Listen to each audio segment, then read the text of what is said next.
Hello, true believers. This is Corey again. Take two of trying this because I tried it last night, live streaming on my phone, and it seemed to cut off. A little bit more than half of my stuff, as you see my whoops. Okay, getting fingers associated here. Superman wall behind me. There we go. And my Dallas Cowboy banner. Today's Saturday, October 10th, which means 1 week. That is 7 days until this kid turns 43. It's kind of cool, actually. I enjoy my birthdays, getting older each year. I've never shied away from that. So Thursday night, this past Thursday, and I want to start with a couple things. One, I did do a video blog from last week after my therapy session, my EMDR session. I hadn't uploaded it yet. I'll upload the two of these together, separate videos on my blog when I'm done with this. The reason I hadn't uploaded it, it was really sort of a dark, moody, not brooding. Moody's not a good term. Brooding video I did discussing last week, and I hadn't really been ready just to upload it yet, so I figured I'll upload these together. Also, I want to give a disclaimer. Talking about some real stuff in this blog, stuff that may make you uncomfortable, stuff if you have kids watching this, you may want to watch it with them or give them a heads up. This is going to get a little graphic. That being said, so I had my therapy session Thursday, and we dealt more with the repressed memory of myself being sexually abused by a family member, and for those keeping track at home, that's two different people in my life as a child who sexually abused me multiple, honestly between the two, like hundreds of times as a kid. One being a babysitter, the other being a family member. And I started talking about, because days I have my therapy sessions, I spend a little bit of time just, I want to say getting myself ready, but just sort of clearing my head and getting in touch with things that I've tried to bury for so long. And I realized, like, I have horrible body image problems, which I don't think that makes me special. I think most everybody has body image problems. We're flooded from every direction in the media or whatever form of entertainment you like of the perfect body and things like that. So I think we all suffer from a little of that, and that's unfortunate. But as she put it, it's a body distortion image issue. That may not be the technical term. And we talked about it, and she asked me to describe what I meant. And I said, if I'm outside, like I'm playing with the kids, and the sun's beating behind you, and I see a shadow of me, I see roundness of muscle. I see the V from my shoulders going down to my waist. I see the roundness in my hamstring, in my quads and things like that. But then when I stand in front of a mirror, I just see a giant fat ass. Always have. I go running now, and I run past a mirror, and I literally am like, not run past a mirror, run past like a window. I literally am like this. I never look. The couple times I glimpse over, I get very depressed. And I don't mean sad. I mean depressed. Like, I'm just like, oh my goodness, I am worthless. And it doesn't help that for my mom and her side of the family, that's all I've ever been told. I've never been told I was good enough at anything. I was always told I was fat. I was always told I was, especially teenage years when your body's going through changes. Oh my goodness, your face is horrible. No one's ever going to be with you with the acne you have, and oh my goodness, what is wrong with you? I remember, fourth grade when I wanted to be in the band and deciding what instrument to play. And, my dad got her soul as a musician. He was always director of music at our church. Um, Always grew around music. And I was just like, man, I just want to be able to play something with my dad. And I chose flute. Came home, told my mom. My mom told me I was stupid because she always wanted, I'll never forget this. She always wanted a girl to play violin. And she didn't understand why I didn't pick violin. Try to wrap your 8-year-old brain around hearing that. And that, was just another day in my childhood. Uh, and I talked about she was very worried and interested and worried, interested from a clinical point of view, worried from a we got to figure this out. Because as she puts it, it's one thing to deal with my PTSD and my bipolar because of certain traumas. It's another thing when the brain is wired not the way it should be, because then when you have traumas, you peel back the layers and you get into those traumas and you get into how they've affected you. When your brain is wired a certain way, in this case body distortion, we got to get back in there and rewire it the right way. And I told her, she asked me about an eating disorder, and I admitted some things that I've never told anybody. Damari, I use my fitness pal to track my calories. Anybody that knows me, I work out every day. I burn at least 1,300 calories every workout. If not, I consider it a failure. I have my daily intake set at 1,700 calories. I never eat the calories I work out. That doesn't make, that just doesn't make sense. There's no point in me working out if I eat the daily allowed calories I have and then eat what I worked out. It's not creating a surplus. It doesn't keep you in shape. So she asked me how many calories I really eat, not what not what my limit is. And I told her, honestly, I keep it about 1,200. And she's like, that's not good.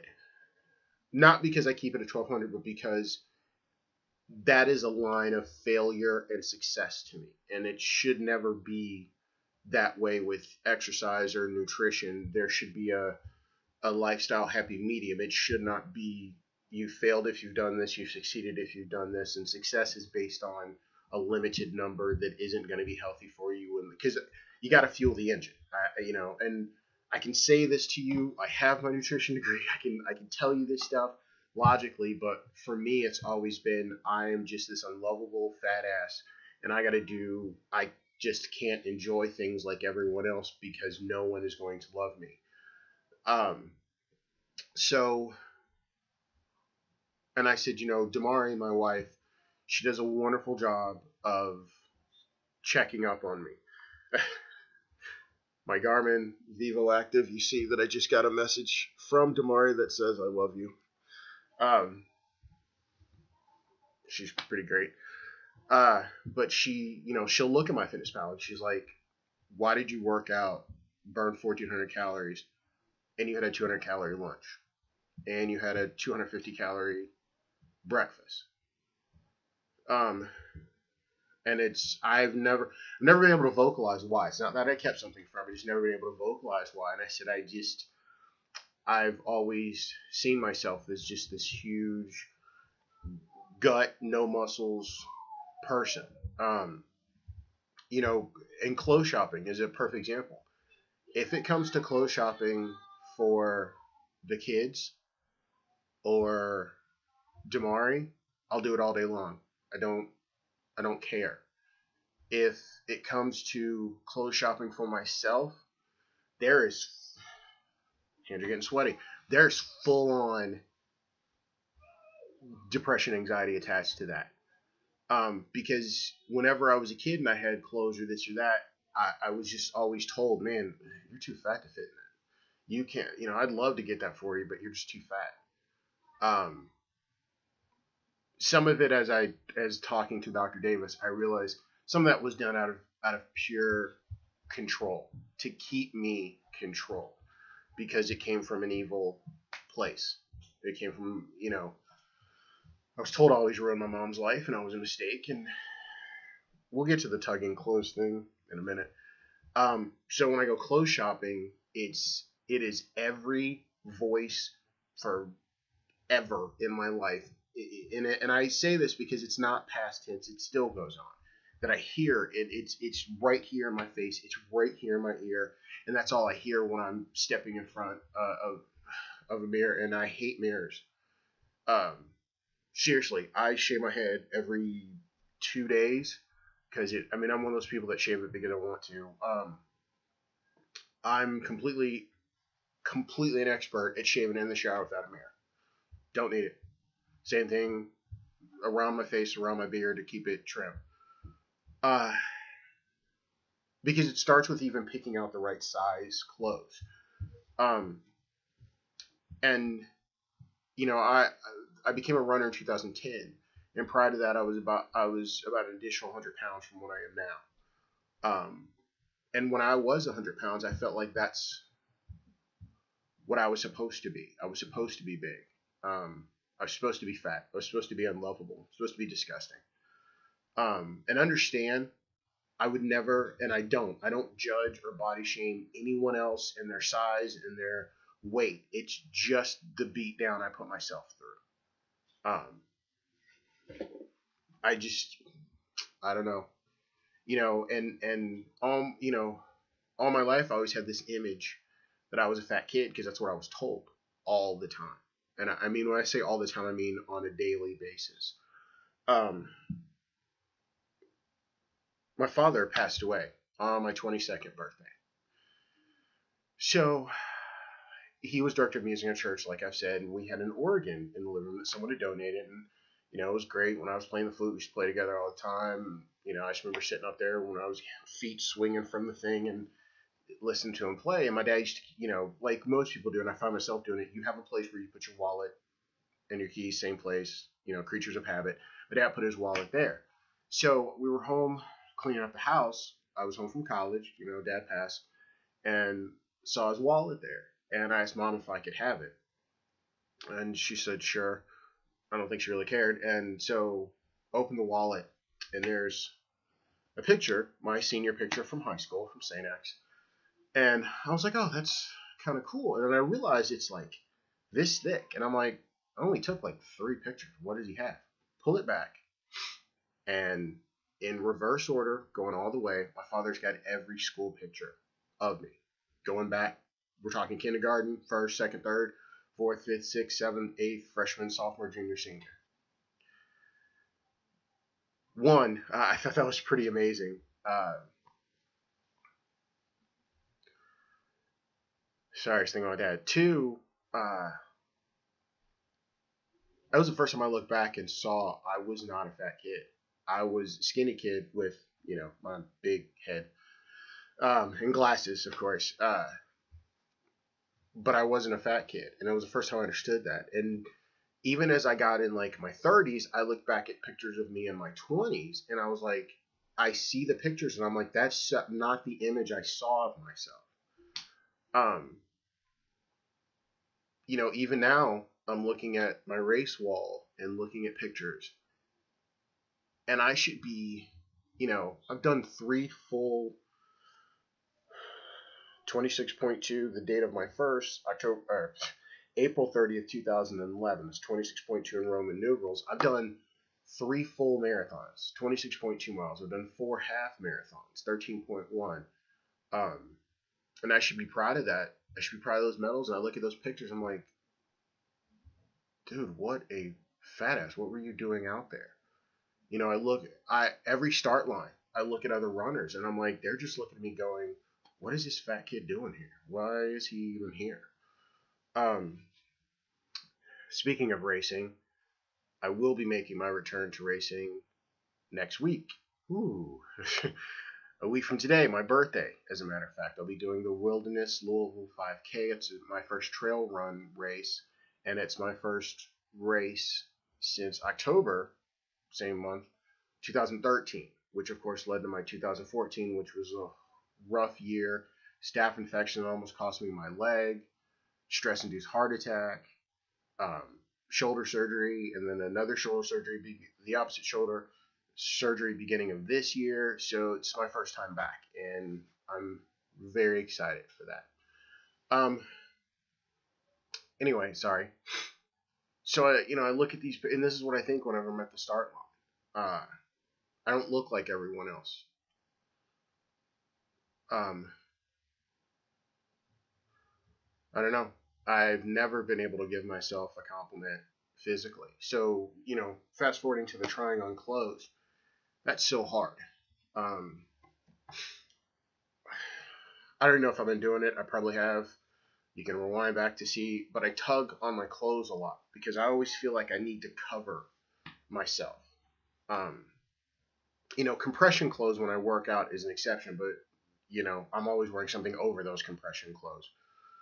But everything is baggy. I mean, this is an XL, and I could fit my 1-year-old son in here next to me. These shorts are an XL, and if I put my phone in, they'll slide down. Not trying to give y'all a show. So it's, but at the same time, I go to try on clothes. I'll grab double X shirts. I'll grab double X shorts. I'll grab 48-inch waist pants. And Damari's like, "Why are you doing that? You know that's gonna be too big for you." And she'll go get me the size. Can't even say it. She'll go get me like a large. And there's such as I'll put it on and I just start tugging. It's because I just think I'm the joke is like the European guy at the beach in America wearing the Speedo and he's huge, and I feel like that's me times 10. Wearing clothes that are actually my size. I'm looking at some laundry I have hanging up, because I do laundry in the house, so I have some here that I'm hanging up to bring upstairs. My workout shirts, extra large. I could fit in a large, and even wearing an extra large, even at the gym, I find myself tugging. I'm the dude at the gym who's not facing the mirror when they work out. Because depression I just see this ridiculously shaped person that is just, I gotta calm down, is just, doesn't belong because I'm just so unlovable and I'm so fat and I'm just disgusting and I disgust myself. And that's one of the things Dr. Davis talked about. She goes, there's obvious, we have to work on some things because in one sense, it's good to work out every day. You work out every day, you run, you do all these things. You were chosen as a race ambassador for the Kentucky Derby Festival Marathon. April next year, I'll be returning to the 26.2. If you do run the race, please choose me as your race ambassador when you register online. But in another sense, this is how I see myself all the time. I was raised and told that I was unlovable. I was raised and told I was a mistake and I ruined my mom's life. I was always dumped off at one of my aunts or whatever for days at a time.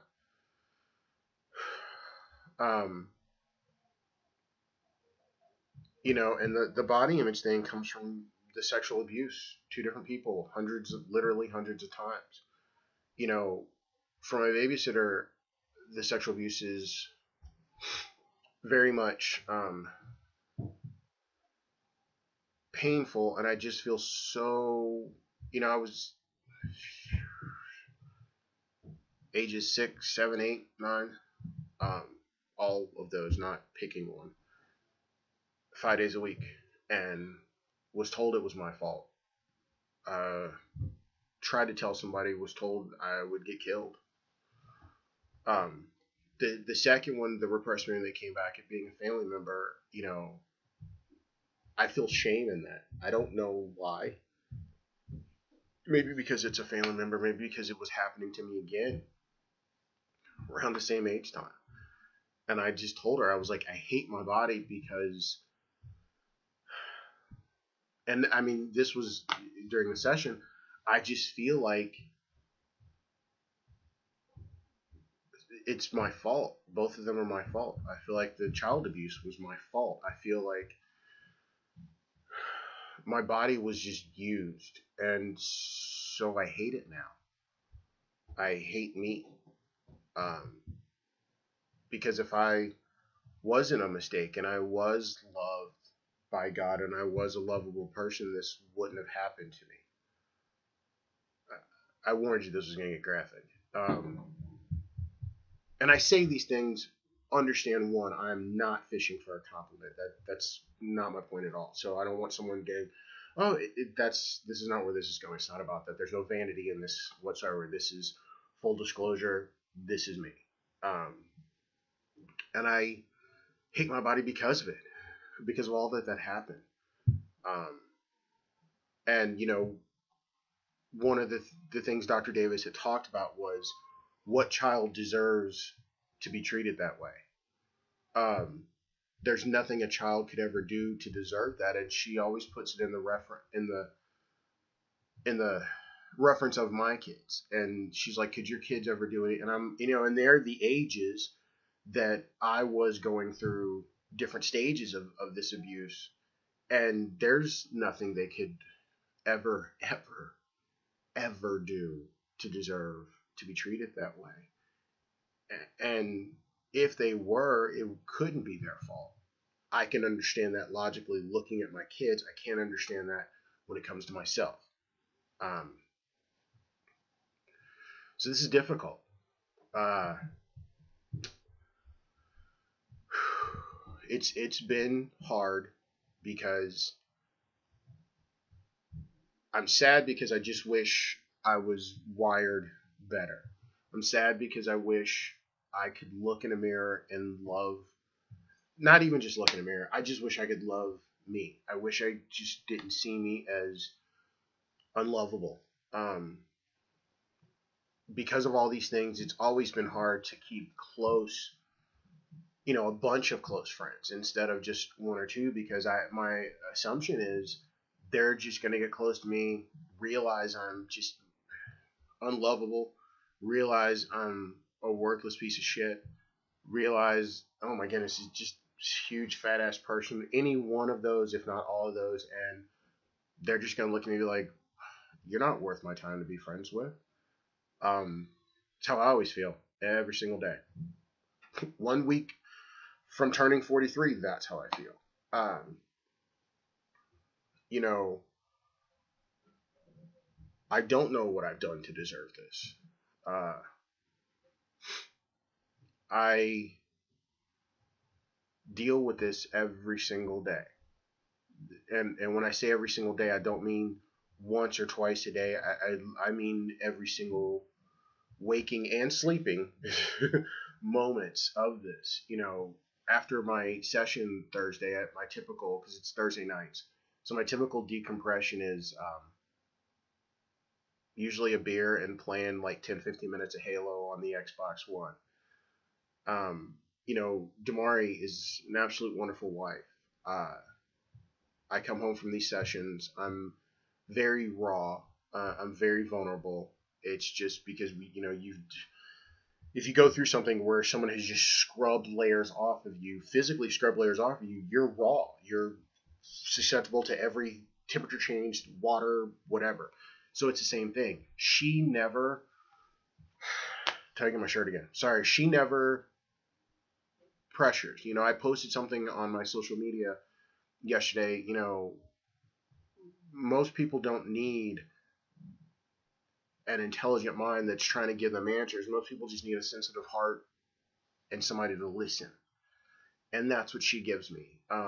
We'll just be us like we normally are, be goofy. Because Damar and I were, if nothing else, we laugh together all the time. Um, just be goofy, and I'll start to talk about something that may have happened. And the greatest thing she does is she just listens. She doesn't start asking a ton of follow-up questions. She just listens for when I'm ready to talk about something. And even then, she's not listening to give me an opinion. She's just listening because she cares to listen. um, because she cares, comma, to listen, not because she cares to listen. Um, and that is such a great thing. For 12 to 24 hours, that I'm really not on the grid from a social media standpoint. I really am not texting people or probably replying to text, and I apologize to that if you're one of those people. Outside of my wife, because I'm not really in a social place at that moment, and I'm still processing everything that's going on. It's hard. I don't think it's fair, and I just wish I could look at myself and love me. My entire life, my dad, God rest his soul, was the only person that ever said to me I was good enough and that he was proud of me. Mom never said that. Mom's side of the family has never, and I say that present tense. Not, I say that all of my life, not like the verbal abuse has stopped. Um,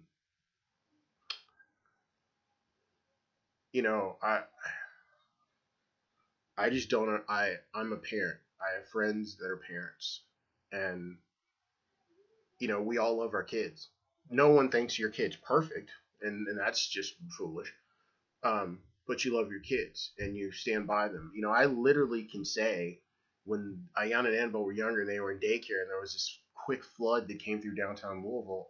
And this is before I could swim, mind you. I walked through chest high water to get my children and carry them back to the car. I'd do anything for my kids without batting an eye. And I don't understand what was so wrong with me that I wasn't worthy to be loved. Um, and Dr. Davis is saying I have to stop blaming myself, but it's hard when that's all I've been told. And in the situations of both the sexual abuse people, it's even harder because if you've been a victim of, if anybody or you yourself have been a victim of sexual abuse, the horrible part, other than obviously the abuse itself, is that it's never the predator that has guilt. It's never the predator that suffers emotionally. They've already rationalized to themselves why they're doing what they're doing and why they continue to do what they do. It's the victim that carries that albatross. It's the victim that carries that burden and that cross and of guilt and shame and terror and aftermath, that PTSD, the bipolar, the with my babysitter, I should force myself to black out. It's called disassociation. And, one of the things that Dr. Davis was worried about it, had I ever created any sort of personalities, because, that can easily splinter off into multiple personality disorder, to help cope with those horrible situations. It's never happened to me. Um, but it's hard. And Dr. Davis did use that term predator. And I just said, but I feel like it was, because I was told I was a mistake, because I was told I wasn't worth anything, because I was told God doesn't love me, these things happen, and I just felt like that was what was supposed to happen. I'm unlovable. I'm not worth anything, so these things are supposed to happen to me. And she brought up a good point, and she said, predators know vulnerability. They're able to sense that out. That's why they're predators. And sorry, I'm quoting her. She said, because I wasn't,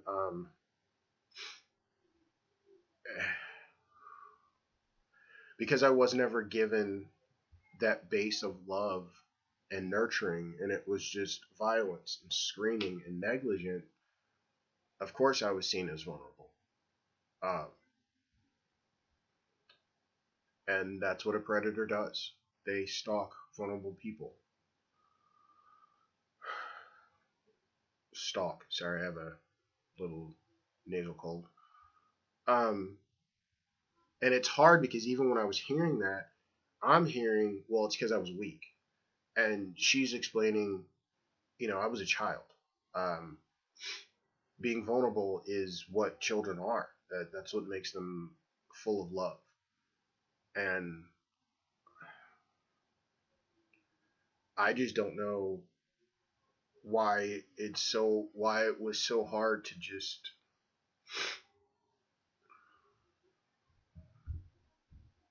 treat me like I was a human being. I'm not even asking to be loved. It's like I look in the mirror and I hate who I see, and I was telling her, she's telling me we're gonna work on that. I don't even want to look in the mirror and like, oh, I got great uh, shoulders. Sorry, looking at the shoulders or arms. I just want to look in the mirror and not hate myself. I just want to look in the mirror and not instantly get depressed. I want to be able to look in the mirror and not immediately think my wife deserves a better looking husband. I want to look in the mirror and not immediately think my kids deserve to have a father that doesn't doesn't look like me. Um, it sounds stupid, but Damari deserves to have that kind of husband that if you walk into a room that her friends like, man, your husband's attractive, man, your husband's hotter, blah blah, and my kids deserve to have the cool, good-looking dad when stuff's going on at school, and I get embarrassed for them daily. Um, I have I go to cuddle my wife. Like, we cuddle a lot. As goofy as it sounds, we just always have. I have such anxiety when I cuddle her because I just feel like I'm exposed. All my flaws are exposed, and she's just gonna be like, dude, you're disgusting. I can't be with you. Um, so I hide behind clothes that are huge on me. I tug a lot to try to cover things up. But the problem is you can't cover up the entire me. Um, I don't. I look at pictures and I'll like group pictures and the first thing I do is I'm just like, dude, I look at myself and I'm like, man, I'm just gross. We had a picture from the race ambassador meeting, and I'm looking at me and I'm looking at everybody else and I'm like, what are you doing? Um, you know, it's this is my battle every single day. Get out of the shower, put clothes on, buy clothes. Um, I particularly have two workout shirts. Tomorrow's with me. She wouldn't let me get baggy. Like, and one's a size large, the other one's even a size medium. They fit fine. I've had anxiety. I can think of a dozen times per month when I put them on and I'm about to go to the gym, even when I'm working out outside in our at-home gym garage that we've built, um, I take it off. I don't even make it out of the bed, and I just feel anxiety, and I feel like I'm just squeezing out of these clothes, not in a good way. Um, and I feel like my friends, my wife, my kids deserve a better looking person, and it's never gonna be me. And they're gonna realize it, and it's good that I have practice of being alone because that's how it's gonna end up.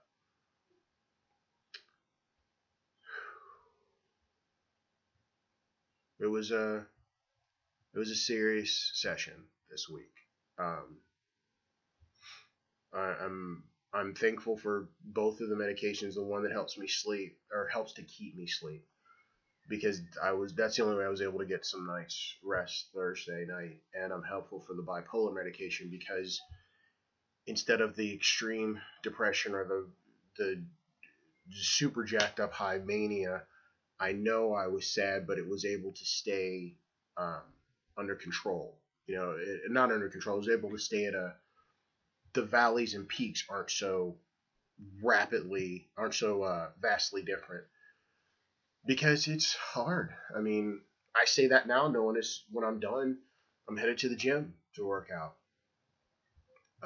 One of the books I just started reading is Zen and the Art of Running, and it's a wonderful thing, and it helps to practice. One of the teachings of Zen is to practice mindfulness, um, and I'm trying to do that with every part of my life because I don't want to be stuck in this emotional and mental.